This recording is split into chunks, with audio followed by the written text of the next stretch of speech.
front of me is Motorola Edge 50 Pro, and today I would like to show you how you can switch on or off auto rotation. Begin by going into Tab menu and looking for Auto Rotate shortcut. When you find it, click on it. As you can see, mine is white, which means that auto rotation is on. To switch it off, tap on the same shortcut again.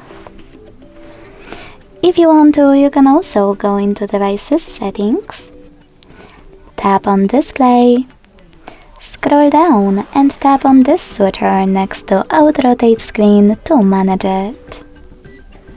Thanks so much for watching. If you enjoyed this video, leave a like, comment and subscribe. Bye!